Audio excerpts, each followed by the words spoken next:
Tennessee's regular season ended in embarrassing fashion on Saturday, and it highlighted probably the most disappointing aspect of the 2025 season for the Vols.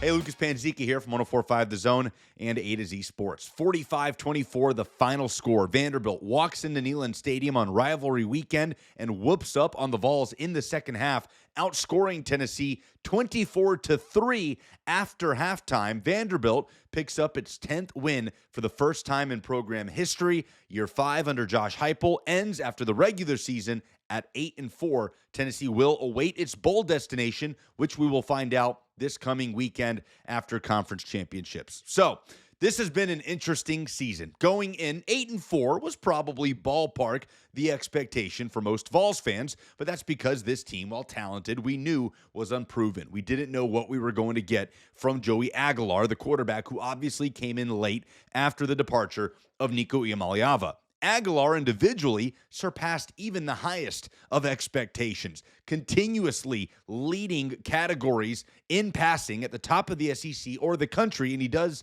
finish as the SEC's lead passer in the regular season. He was excellent all season long. It wasn't perfect, but it was better than anybody could have expected.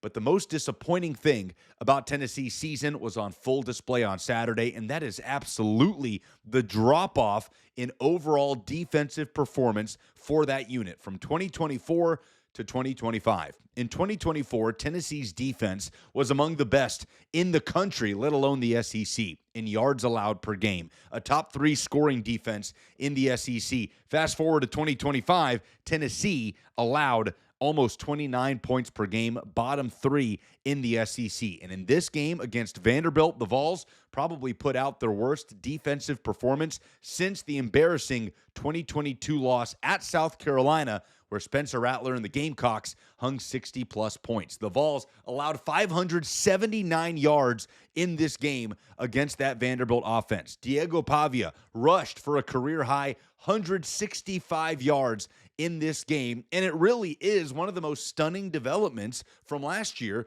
to this year with how high of a standard Tennessee held defensively last season, how good they were up front on the defensive line. Overall, in the trenches, it just didn't carry over. Now, absolutely, there are caveats here. Tennessee has been down its top 2 corners for the entirety of the season. Jermod McCoy, a potential first-round draft pick, tore his ACL in January, has not played all year. Ricky Gibson went down early in Week 1 against Syracuse and was lost for the season. Did that contribute? Yes, it absolutely did. But that excuse doesn't hold a ton of water when you had the luxury of 2 backups in those spots that honestly would start at the majority of places. Freshman Ty Redmond played far above any expectation for a true freshman at cornerback in the SEC. And Colton Hood, the transfer from Colorado, has been a revelation all season, and quite honestly, a huge blessing for Tennessee to have in both McCoy and Gibson's absence. So yes, those injuries did hurt,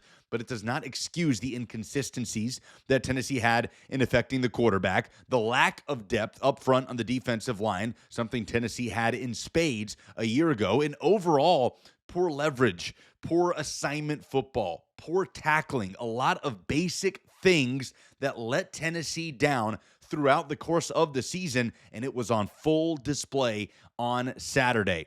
It's weird how the expectations kind of shifted this year. Going in, I think most Vols fans were in the neighborhood of 8-4, 9-3 kind of season, and we'll see what happens in 2026. And then Tennessee almost beat Georgia early in the year. The expectations shifted. The playoff came into view and looked like a possibility for this team.